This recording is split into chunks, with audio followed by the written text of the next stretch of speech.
कि 2014 में जो दुल्हा को चुना गया था वो दुल्हा बाराती की उम्मीदों पर खरे नहीं उतरी।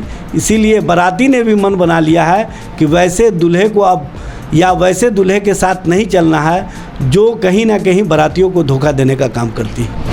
उनका दौरा रद्द होना ये स्पष्ट संकेत है कि भारतीय जनता पार्टी बिहार में ये मान चुकी है कि वो चुनाव मैदान में जाने से पहले ही अपने आप को हार गई है और हार मान करके अब राष्ट्रीय नेतृत्व पर भी बिहार पर ध्यान देना बंद कर दिया। जिस तरह से महिलाओं पर अत्याचार की घटनाओं में वृद्धि हो रही है और भारतीय जनता पार्टी अपने सांसद को बचाने के लिए जिस तरह से यौनाचार में लिप्त सांसद के साथ खड़ी है, ये स्पष्ट दिख रहा है कि भारतीय जनता पार्टी की सोच किस तरह से बन गई है। नमस्कार, आप देख रहे हैं बिहार संवाददाता और मैं आपके साथ आशुतोष उपाध्याय। 23 तारीख को विपक्षी एकजुटता की बैठक होनी है। अब ऐसे में कल स्टालिन को एक तरीके से कह सकते हैं मनाने तेजस्वी प्रसाद यादव जो बिहार के उप मुख्यमंत्री हैं वो गए हुए थे। साथ में संजय झा जो हैं वो भी गए हुए थे, सीनियर लीडर। अब वहाँ से क्या खबर सामने निकल के आई, क्या कुछ हुआ, जानते हैं राजद के प्रदेश प्रवक्ता इजाज अहमद जी से। क्या कहिएगा? देखिए, मनाने नहीं गए थे, वहाँ करुणानिधि पूर्व मुख्यमंत्री करुणानिधि जी का श्रद्धांजलि सभा था, उसमें गए थे। कोई कार्यक्रम में अगर आमंत्रित करता है तो उसमें जाना चाहिए, और वो भी जो समाजवाद के पुरोधा रहे, जो देश के दलित और पिछड़ा आंदोलन के बड़े नेता रहे दक्षिण भारत में, उनके अगर श्रद्धांजलि सभा में गए तो उसको सम्मान के भाव से देखना चाहिए, उसको राजनीतिक भाव से नहीं देखना चाहिए। देखिए, करुणानिधि जी देश के और देश के अंदर जो पिछड़ा राजनीति है उसको मजबूती प्रदान करने में उनके योगदान को भुलाया नहीं जा सकता है, और वो लालू जी के समकालीन और लालू जी के साथ काम किए हुए थे, ये सम्मान था।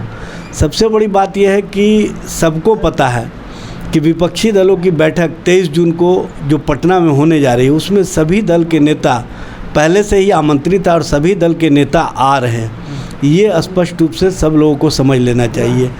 और उसमें स्टालिन साहब से लेकर के कांग्रेस के राहुल गांधी, मल्लिकार्जुन खड़गे, केजरीवाल साहब, आपको पश्चिम बंगाल के मुख्यमंत्री ममता बनर्जी और अखिलेश जी, या जो भी नेता, चाहे शरद पवार जी हों, चाहे उद्धव ठाकरे हों, चाहे अन्य हों, सभी नेता यहाँ पर आ रहे हैं। क्योंकि जिस तरह से देश के अंदर राजनीतिक का वातावरण तैयार कर दिया गया है, जिस तरह से माहौल खड़ा कर दिया गया, जिस तरह से अघोषित आपातकाल की स्थिति बना दी गई है, उससे संघर्ष और आंदोलन के लिए जो देश की जनता की आकांक्षा, देश की जनता की सोच है, उसके अनुरूप सभी विपक्षी दल के नेता इकट्ठे हो रहे हैं। इकट्ठे होकर के 23 जून को बैठक में सारी बातों पर विस्तृत रूप से चर्चा करके एक बेहतर वातावरण और बेहतर माहौल के साथ देश के राजनीति को एक नया आयाम देने का काम करेंगे। क्योंकि बिहार ने ही नफ़रत की राजनीति को समाप्त करके मोहब्बत की राजनीति की आगाज़ की थी, और ये कर्नाटक होते हुए देश स्तर पर पहुंचा। और उस राजनीति को आयाम और आधार देने के लिए 23 जून को सभी विपक्षी दल के नेता जब बैठेंगे तो स्पष्ट रूप से देश के अंदर भारतीय जनता पार्टी और नरेंद्र मोदी सरकार के खिलाफ मुद्दों के आधार पर, जनता के सवालों पर, जिस तरह से महंगाई बढ़ रही है, जिस तरह से भ्रष्टाचार बढ़ रहा है, जिस तरह से महिलाओं पर अत्याचार की घटनाओं में वृद्धि हो रही है, और भारतीय जनता पार्टी अपने सांसद को बचाने के लिए जिस तरह से यौनाचार में लिप्त सांसद के साथ खड़ी है, ये स्पष्ट दिख रहा है कि भारतीय जनता पार्टी की सोच किस तरह से बन गई है। किसानों के सवाल पर, मजदूरों के सवाल पर, महिलाओं के जो उज्ज्वला योजना की ये चर्चा किया करते थे, उसको महंगाई के माध्यम से इन्होंने उज्ज्वला योजना को कहीं ना कहीं धूल धूसरित करने का काम किया। इन सब मुद्दों पर चर्चा के बाद एक वृहद आंदोलन के साथ, वृहद मुद्दों के साथ हम जनता के बीच में जाएंगे और जनता को बताने का काम करेंगे कि 2014 में जो दुल्हा को चुना गया था वो दुल्हा बाराती की उम्मीदों पर खरे नहीं उतरी। इसीलिए बाराती ने भी मन बना लिया है कि वैसे दूल्हे को अब या वैसे दूल्हे के साथ नहीं चलना है जो कहीं ना कहीं बारातियों को धोखा देने का काम करती है। कहा तो जा रहा था ना कि एम.के. स्टालिन जो हैं वो खासा नाराज़ चल रहे कांग्रेस से, और उधर जो पश्चिम बंगाल की मुख्यमंत्री हैं वो कह रही हैं कि बंगाल कांग्रेस नहीं आएगी। उसके बाद से फिर वहाँ राजस्थान को आम आदमी पार्टी जो वो कह रही है पंजाब और आप दिल्ली छोड़ दीजिए, फिर हम राजस्थान नहीं आएंगे और बाकी जगहों पर नहीं आएंगे। सब कुछ जो 23 तारीख को बैठक होगी इसमें स्पष्ट हो जाएगा। और भारतीय जनता पार्टी जो बेचैनी में है, जो बौखलाहट में है, उसकी बेचैनी और बौखलाहट और बढ़ेगी।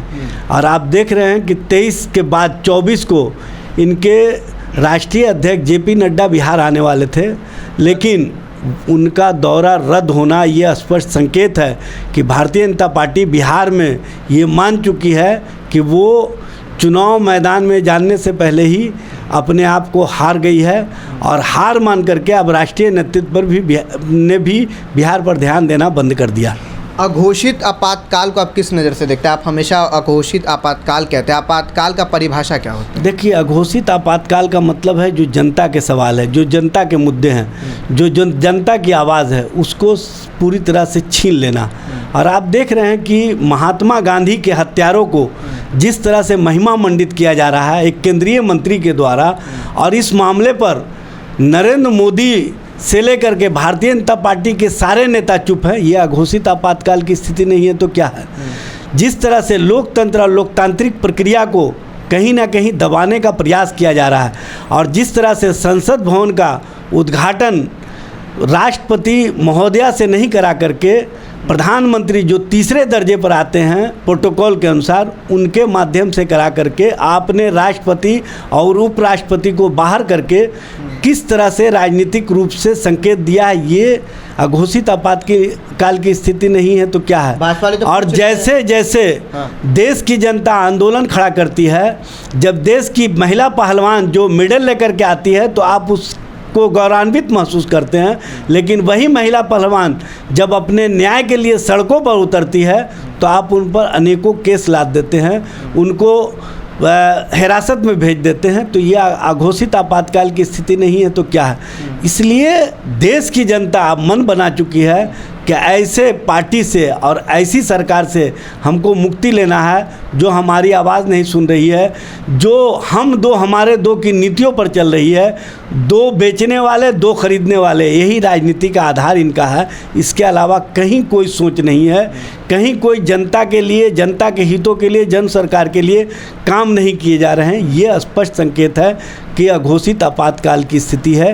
ये समझने वाले समझ रहे हैं, और स्पष्ट रूप से देश की जनता भी संदेश देने का काम कर रही है कि अब देश में ऐसी माहौल, ऐसे वातावरण को हम लोग बर्दाश्त करने वाले नहीं हैं। अघोषित आपातकाल की तो आपने बात कही, और उसके बाद कहा महिला पहलवानों की भी बात आपने कही, लेकिन सबसे बड़ा जो मुद्दा है वो बिहार का भी है। एक आप एम्बुलेंस अभी घोटाले की लोग बात कर रहे हैं कि जो जदयू के सांसद हैं उनके पुत्र ने जो काम किया है, अभी रविशंकर प्रसाद इस पर प्रेस वार्ता कर रहे हैं, वो भी तो एक घोटाला ही, वो साबित करके एक्सपायरी दवा रखना, फिर आपको अंदर वेंटिलेशन की प्रॉपर सुविधा ना होना। देखिए, रविशंकर प्रसाद जी हों या भारतीय जनता पार्टी के कोई नेता हों, उनको एक बात समझ लेना चाहिए, ये मामला सब जुडिस है और माननीय पटना उच्च न्यायालय सारे मामले को देख रही है।